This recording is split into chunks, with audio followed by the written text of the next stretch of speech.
Já está aqui no estúdio com a gente o deputado federal Cabo Gilberto Silva, vice-líder da oposição na Câmara dos Deputados, para falar da disputa eleitoral esse ano, a movimentação em Brasília.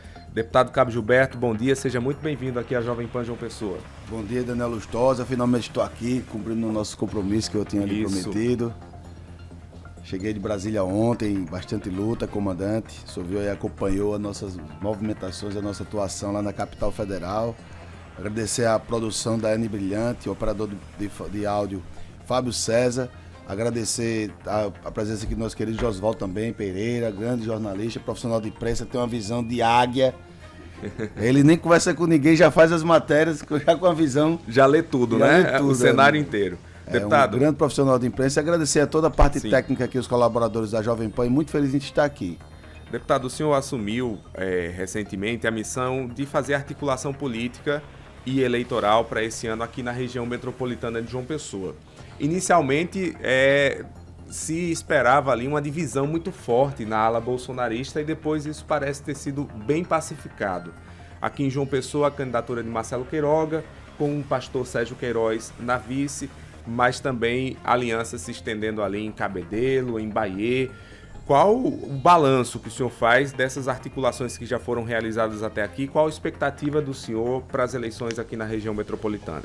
Apesar de pouco tempo para a gente finalizar a janela temporária, que era, obviamente, dia 6 de abril, tivemos pouco tempo para montar os partidos na região da grande João Pessoa, exemplo de Bahia, Santa Rita, Cabedelo, João Pessoa, Conde e mais algumas cidades. O saldo é muito positivo. Tivemos agora o lançamento da pré-candidatura do delegado Valber, prefeito de Cabedelo, dando uma opção à população da cidade portuária. Vamos trabalhar duro para colocar Valber na prefeitura, se Deus permitir. Ele é o nosso pré-candidato. Aqui na capital, todos os paraibanos, está bem encaminhada essa chapa, Quero, que é Marcelo Queiroga e Sérgio Queiroz, uma chapa muito competitiva. Em Bahia iremos apoiar o Partido Novo, lá com o Glicério Feitosa, iremos lançar o vice possivelmente, mas se tiver uma composição para colocar uma pessoa forte do outro partido, a gente também não faz questão. O importante é dar uma opção à população de Bahia.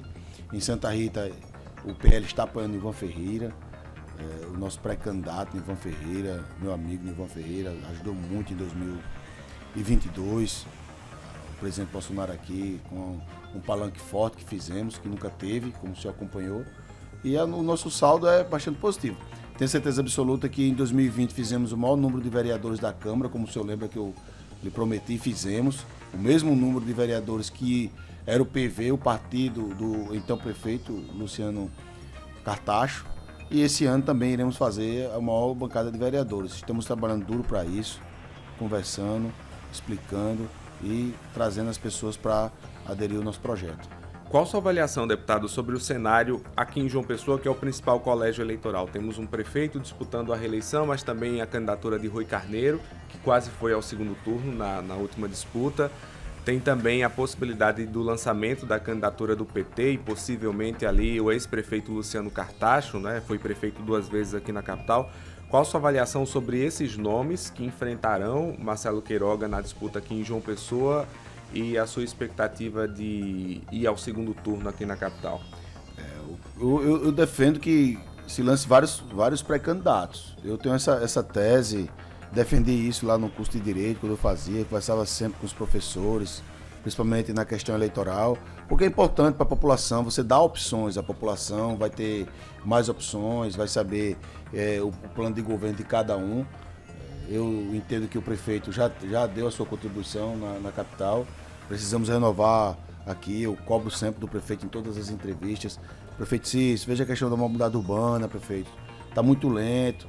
Passei 1 hora exatamente, quase 1 hora para chegar aqui de Mangabeira, amigo. 1 hora. Bem cedo, né? Eu saí de casa de 6h35 naquela hora que eu lhe respondi. Cheguei aqui 5 minutos atrasado. E porque eu vim tentando fazer o mais rápido possível, ia para um lado e para o outro para tentar chegar aqui. Então a mobilidade urbana não teve avanço nenhum na atual gestão. A questão da saúde, a população cobra bastante. Eu critico muito essa questão da saúde, principalmente o Hospital Trauminha, que teve uma reforma agora. Eu mandei recurso para o Hospital Trauminha, ainda quando era deputado estadual, teve uma reforma, mas a população cobra bastante das UPAs também. A questão da educação, o prefeito precisa agir. Essa questão da orla, eu queria até fazer uma resposta só dessa questão da orla, mas a prefeitura está muito lenta, principalmente a questão da mobilidade urbana. Temos uma obra aí que a gente fez esse compromisso, Daniel, lá em 2020, que o senhor acompanhou, que é a Marginal Jaguaribe, uma obra idealizada pelo ex-governador, que Deus o tenha, José Targino Maranhão. Ele idealizou essa obra em 2010, eu nem imaginava em ser político, e ele fez esse projeto lá em 2010, e eu, observando esse projeto, é muito interessante, porque você vai resolver 3 problemas, Daniel. Sim. Imagina agora essa chuva toda, as pessoas lá na beira do rio como estão, nas suas respectivas casas. Estão desesperadas, se o rio encher, leva as casas. Então a gente precisa resolver esses 3 problemas. Seria a maior obra de mobilidade urbana da história da capital e da Paraíba, era cortar toda a Marginal Jaguaribe, como existe nas grandes cidades, nas laterais dos rios, ser uma mão e na outra lateral outra mão. Vai tirando a poluição do rio, que hoje o rio só serve para ser poluído com esgoto, com animais mortos, com lixo, como o senhor sabe, que o início do rio é na BR-230, ali naquele posto de frente ao antigo Atacadão, e vai de frente ao antigo Macro, e vai até o Forró, amigo, o antigo Forró, que hoje já tá varejo. Então vai cortar praticamente toda a cidade. Essa obra é o que eu defendo, e já colocamos no projeto de governo do Dr. Queiroga. Essa obra é muito importante. Então o prefeito, eu entendo que o prefeito já foi 3 vezes prefeito da capital, todos os paraibanos, precisamos renovar a nossa querida João Pessoa. O senhor falou que queria falar dessa questão da orla, que tem preocupado os paraibanos de uma maneira geral, né? Porque é toda a orla do nosso estado e economicamente afeta até o turismo. Qual medida que o senhor acha que seria necessária e o que é que vai ser posto no debate pela candidatura do PL nesse quesito, nessa discussão? Eu falei isso quando eu era deputado estadual. Falamos várias vezes essa questão da orla. Porque eu estava em casa, como o senhor também fica em casa, como os amigos que estão aqui, a população que está nos ouvindo. E acompanhava tantas praias impróprias para o banho, tantos trechos impróprios para o banho. E isso nunca foi resolvido. Aí o que acontece, Daniel? Fizemos várias cobranças, eu fui lá, não sei se você ouviu lá no meu Instagram, fui lá, fiz a fiscalização cobrando das autoridades. Está sendo uma repercussão negativa para a nossa querida João Pessoa, a questão do turismo. Muito difícil essa questão aí, a população já chateada com o que está ocorrendo, mas infelizmente só quem está pagando são os pequenos. Eu estou vendo a propaganda do governo municipal e do governo estadual. A responsabilidade maior, Daniel, é da prefeitura e é do governo, amigo. É muito simples chegar lá e fechar os estabelecimentos. Não estou aqui defendendo. Tem que fechar mesmo. Não estou defendendo. Mas você vê que só tem a publicidade em cima dessas pessoas. Bar do Cuscuz, bar do esgoto, hotel do esgoto, quiosque do esgoto. O senhor está acompanhando, Daniel, eu sou um menino atento. Mas ninguém cobra da Cagepa. Eu não vi ninguém cobrar da Cagepa, amigo. A Cagepa é a maior responsável por tudo isso. A Cagepa é lenta. É muito lenta a Cagepa. Você vê que nem na cidade completa ainda tem saneamento básico. Então a Cagepa tem responsabilidade direta, temos que cobrar da Cagepa. Temos que cobrar da prefeitura, nas respectivas secretarias. A prefeitura tem um poder fundamental de fiscalização das águas pluviais principalmente e cobrar da Cagepa. Aí eu pergunto, a população que está nos ouvindo, o senhor viu alguém cobrando da Cagepa? O senhor viu alguém cobrando da prefeitura? Não, só quer cobrar dos estabelecimentos. Só está pagando a conta até agora dos estabelecimentos. Quebrar o pequeno é muito fácil, amigo. Os empresários são pequenos. Forte aí é a Cagepa, que é a maior responsável, e as secretarias da prefeitura. Então, essa questão do esgoto na orla, precisamos cobrar primeiramente desses 2 órgãos. Porque para fechar estabelecimento é de uma canetada. Para você multar um estabelecimento é de uma canetada, Daniel. Mas para resolver o problema, quem que resolve? É a Cagepa e a prefeitura. Deputado, sobre a chapa que o senhor defende aqui em João Pessoa, Marcelo Queiroga e pastor Sérgio Queiroz, havia muita discussão da possibilidade do pastor Sérgio encabeçar essa chapa, por ser um nome que já disputou a eleição, que tem mais conhecimento da população aqui em João Pessoa. E como é que o senhor avalia hoje a integração entre os dois e a possibilidade de crescimento do Marcelo Queiroga, que não pontuou bem nas pesquisas realizadas até aqui e divulgadas inicialmente? Não, mas agora ele vai pontuar, até porque toda a ala bolsonarista está unida em torno do seu nome e principalmente ainda não fechou essa chapa, o Novo ainda não decidiu, vai decidir aí nos próximos dias, eu espero que seja decidido o quanto antes para colocarmos o time na rua, então não tenho dúvida que já estamos perto dos 20%, porque todo mundo se uniu, Daniel, todo mundo se uniu em torno dessa chapa, e com a vinda do pastor Sérgio, a gente finalizando essa questão, para terminarmos nosso programa de governo, entregarmos à população para que ela possa avaliar qual o melhor nome para assumir a capital, que tem quase 1 milhão de habitantes agora, que precisa de muito esforço para resolver vários problemas. Essa questão da mobilidade urbana, eu não canso de falar. Trabalhei 17 anos como policial aqui nas ruas da nossa querida capital. A mobilidade urbana é um caos e a gente não vê avanço. Precisamos construir mais viadutos, precisamos construir mais vias de acesso. Eu sempre cobro isso. Alargamento das ruas. Você vê a Ailton Sotomayor, vai lá do Zé Américo até a Penha. Podia ser feito mais uma faixa de um lado, mais uma faixa do outro. Na Beira-Rio, onde puder fazer, viadutos onde puder fazer, vias de acesso, alargamento das ruas. Então isso aí é mobilidade urbana, porque você está congestionado em um lugar, você vai para o outro e vai ter a mobilidade urbana na querida capital. E a gente não vê nada avançado nesse sentido. Nada avançado, Daniel. O senhor sabe o que eu estou falando, o senhor mora aqui na capital. Então isso é um maior problema que a população cobra. Onde a gente chega, a população cobrando. Mobilidade urbana e a questão da saúde. Deputado, quando o senhor disse que não foi definido ainda pelo Partido Novo, quer dizer que o Novo ainda vai deliberar sobre essa disposição do pastor Sérgio Queiroz em ser candidato a vice, é isso? Não, porque não teve nenhuma definição ainda, Daniel. Ele se colocou à disposição para ser candidato a vice. Colocou à disposição para ser candidato a vice pelo Novo, mas quem vai decidir é o Novo. Então a gente tem que respeitar a independência de cada partido. E não foi decidida ainda a chapa. A chapa vai ser decidida. Estamos aguardando atentamente, trabalhando. Eu sempre converso com o pastor Sérgio, é uma grande pessoa. Eu tenho o maior respeito por ele, um homem de Deus. Tem uma ação social brilhante aqui na nossa querida capital. Não é à toa que ele foi mais votado para senador. Então a gente sempre conversa com ele e aguardamos atentamente que essa chapa seja fechada o quanto antes para a população ver que tem uma chapa que pode fazer diferença. Deputado, eu olhei alguns números relacionados ao seu mandato. O senhor é muito presente nas sessões, pelo menos nesse ano não consta aqui nenhuma ausência. Também discursa bastante, utiliza bastante a fala nesse debate quente da Câmara que a gente vê. E dentro de uma polarização ainda muito forte, né? Como é que o senhor analisa o desempenho da oposição nesse governo Lula? Primeiro deixar claro que o Congresso não é a 100% oposição. Fizemos o maior partido de oposição, porque está uma confusão na cabeça das pessoas achando que o parlamento, a maioria é de oposição. Não é. Lá temos de 100 a 120 deputados que fazem realmente oposição. É só ver os números. E também no ano passado, né, eu não faltei uma sessão sequer. É o compromisso nosso, é o mínimo que podemos fazer pelo povo paraibano, que paga impostos altíssimos, e a gente tem que prestar um bom mandato. Você acompanha a nossa ficha aí, a nossa ficha corrida. Tem aí vários projetos que colocamos. Eu sou o deputado dos 513 que mais discurso na Câmara dos Deputados, nessa legislatura, porque é muito assunto para falar. Eu vou mostrar aqui ao senhor como é que eu faço. Toda hora eu anoto aqui para quando chegar na Câmara falar. Tá aqui os discursos. São vários discursos que a gente anota os pontos para que a gente possa fazer. Aqui, só que dá uma olhadinha para o senhor ver, ó. Efetivo da Polícia Militar, o governador falou que tinha 22 mil, que só tem 7. Ataques dos deputados através do Ministério da Verdade. Lula criou mais um ministério com o 39º, igualando a Dilma. Então são pontos que eu anoto para quando chegar na Câmara dos Deputados falar. Então a gente não tem como falar tudo, para o senhor ter ideia. Então eu sou o mais que mais utiliza a tribuna. Vamos trazer esse ponto que o senhor citou agora, a criação de um novo ministério. O objetivo é justamente atender o Rio Grande do Sul, a reconstrução necessária para o Rio Grande do Sul.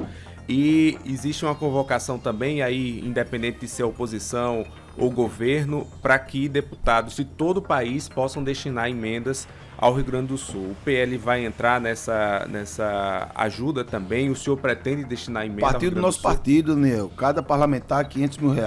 Até agora, o PL já juntou 50 milhões de reais, mais do que o próprio governo federal, que só destinou agora, chegou até agora 16 para 69 cidades. Eu digo a você conhecimento de causa porque eu estava lá o ano passado, naquela última enchente, que não foi tão grande como essa, até porque essa foi a maior da história. Eu estava lá no ano passado como integrante da Comissão de Integração e Desenvolvimento Regional. Eu visitei os 3 estados do Sul, Rio Grande do Sul, Paraná e Santa Catarina, mas nenhum se comparava com o Rio Grande do Sul, dezenas de mortes. E lá nós fiscalizamos com o presidente da comissão, que era o deputado Padovano, do estado do Paraná, que é do União Brasil, e lá também mostramos que o governo nada fez, porque ele prometeu, Daniel, e não sequer chegou a ajuda naquele momento. E o senhor há de concordar comigo que esse evento que Lula fez, onde criou mais uma pasta para o povo brasileiro sustentar, a 39ª pasta, Daniel. Isso é um escárnio com a máquina pública, Daniel. 39 ministérios, igualou a Dilma Rousseff. Ali ele fez um palanque político. Ele está preocupado com as vítimas, ele está preocupado com a reconstrução do Rio Grande do Sul. Se ele tivesse preocupado, ele teria liberado a base dele para votar com os nossos destaques. Eu não sei se o senhor acompanhou a última votação na terça-feira. Eu saí de lá bastante chateado com a própria bancada do Rio Grande do Sul. Todos do PT e o relator, que era do PDT, votaram contra o Rio Grande do Sul.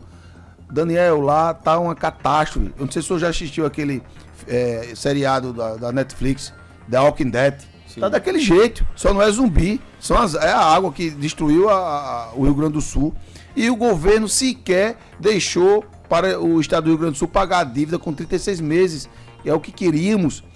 Não deixou. Então, como é que aquelas pessoas vão pagar a dívida, Daniel? Se não tem, as empresas estão embaixo d'água, a população, o número de vítimas ali vai aumentar e muito quando a água baixar. Deputado, a oposição tem recebido algumas críticas por parte de governistas de que está fazendo oposição por oposição, levando questões ideológicas para essa questão também do Rio Grande do Sul. Qual a defesa que o senhor faz em relação ao comportamento dos oposicionistas no Congresso Nacional? Eu discordo totalmente. Estamos mostrando fatos. E tá aí, aqui tá o SBT, que eu quero parabenizar aqui publicamente, a repórter que foi atacada como nunca. Ela fez fake news, Daniel? Eu defendo a repórter do SBT. Ela foi correta. Ela estava lá à noite, correndo risco de morte, como o senhor sabe. Estava lá mostrando o que estava acontecendo. E foi alvo de fake news da senhora Rede Globo, a emissora do Plim Plim. Daniela Lima cometeu fake news, atacando diretamente a repórter do SBT. E nós fizemos a maior questão de defendê-la. É verdade ou não que multaram caminhões lá? É verdade. É verdade ou não que a população está ajudando? É verdade. É verdade ou não que o Estado é lento? É verdade, amigo. O jet ski não queriam botar na água, Daniel. O jet ski dos bombeiros lá do Rio Grande do Sul. Não queriam botar na água, não, porque esse jet ski, ele vem com detalhe disso, detalhe daquilo, não pode botar na água. Eu quero saber de detalhe, bota o jet ski na água, vai salvar a vida, rapaz. Tenha compaixão com os nossos irmãos gaúchos que estão sofrendo. Então, quem comete fake news é a Rede Globo, quem comete fake news é o governo Lula. Eu quero ver qual foi a fake news que cometemos até agora. Qual foi? Se cometer alguma fake news, eu peço desculpa aqui pela oposição. Deputado, o senhor faz forte oposição ao governo Lula. Consegue destacar algo positivo feito pelo atual governo? Comandante, eu tô para ver. Eu queria que o senhor me ajudasse aí, pedir ajuda aos universitários, porque faz 1 ano e 5 meses que tá aí o desgoverno Lula acabando com o Brasil. E todos os setores, todos sem exceção, setores e índices são negativos. Você vê que ele perde uma disputa no Congresso e vai recorrer pro braço dele, que é o STF, que é uma vergonha. A alta corte da justiça brasileira hoje, acoliada com o atual presidente da República, que a desoneração, onde 17 itens da economia foram beneficiados, você viu lá, Zanin, o advogado pessoal dele, meteu a caneta e desfez o que o Congresso fez, amigo. Rasgou a Constituição, rasgou a independência dos poderes de uma canetada, Daniel. Isso está errado, amigo. Você vai na área da segurança pública, um caos, os marginais batendo palma, Lewandowski mais perdido que segue em tiroteio. Aí agora eles resolveram os problemas das fugas. Você sabe como eles resolveram os problemas das fugas, sabe? O senhor sabe? Como? Botou sigilo, ninguém pode falar mais em fuga. É um absurdo, é um escárnio. Você vai para a saúde pública, um caos com a ministra Nízia. Imagine se esse governo, Daniel. Aí não é porque eu estou na liderança da oposição lá, como vice-líder, e às vezes assumo a liderança. Mas se você fosse, imagine a população que está em casa nos assistindo e nos ouvindo, e a pandemia é uma doença desconhecida com esse governo. Porque com a dengue ele está apanhando mais do que segue em tiroteio. Porque você observa que a dengue é uma doença conhecida há décadas da população, já tem vacinas que terminou todo o seu estudo completo. E cadê? Tá aí o governo parado. Se você vai na economia, só em fevereiro foi 58 bilhões. Se você vai para as estradas, não teve a retomada das obras como ele prometeu, que Tarcísio fez tanto, com pouco. Então é um caos generalizado. Se o senhor me disser aqui, Daniel, eu peço ajuda ao senhor, ajuda aos universitários. Um ponto positivo desse governo, eu queria que o senhor me ajudasse. Deputado, para a gente fechar, o Jair Bolsonaro está inelegível, existe toda uma discussão já qual seria o nome para a próxima disputa à presidência da República.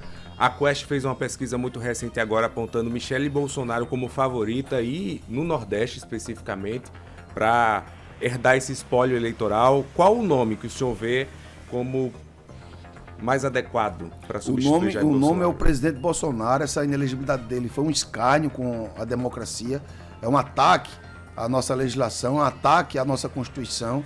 O presidente não tem a mínima possibilidade de ficar inelegível porque fez uma reunião com embaixadores. Uma vergonha que a Suprema Corte está fazendo no nosso país, uma vergonha que o TSE está fazendo no nosso país, os tribunais superiores puxando para um lado da disputa que ele tem que cumprir a legislação. Então esse nome vai ser escolhido se porventura, quando chegar lá nas convenções, tirarem o nome do presidente Bolsonaro, que eu acredito fielmente, Daniel, que o presidente será o nosso candidato, que ele vai passar, tirar essa inelegibilidade, porque você imagina. Mas qual seria o plano B? Michele, Tarcísio ou outro nome? O plano B, quem vai decidir é o presidente Bolsonaro, até porque ele é a maior liderança do nosso bloco político. Se porventura acontecer isso, que eu acredito que não, eu ainda acredito que em 2026 ele vai conseguir ser o nosso pré-candidato lá naquele momento. Mas se porventura não acontecer, que pode ocorrer também, né? Até porque a lei hoje ele está inelegível por conta dessa decisão do TSE errada, de perseguição. Iremos aguardar quem ele vai indicar, até porque quem ele vai indicar vai ter todo o seu espólio político. Deputado, obrigado por ter vindo. Não demore muito não para voltar, viu? E bom trabalho para o senhor. Boa sorte lá em Brasília. Eu que agradeço, Daniel Lustosa. Satisfação imensa aqui, a Jovem Pan. Obrigado pelo espaço, o carinho imenso que eu tenho pela Jovem Pan. Também pelo SBT. Posso falar o SBT também? Pode, aqui, né? É do grupo também. O SBT do grupo. A todos vocês, muito obrigado. Em especial a toda a população. Eu peço que fiscalizem o nosso mandato, acompanhem se eu estou trabalhando correto ou não. Sigam lá nas nossas redes sociais, @CaboGilberto Silva, no Instagram, Facebook, Twitter e YouTube. Estou sempre à disposição. Muito obrigado, Daniel.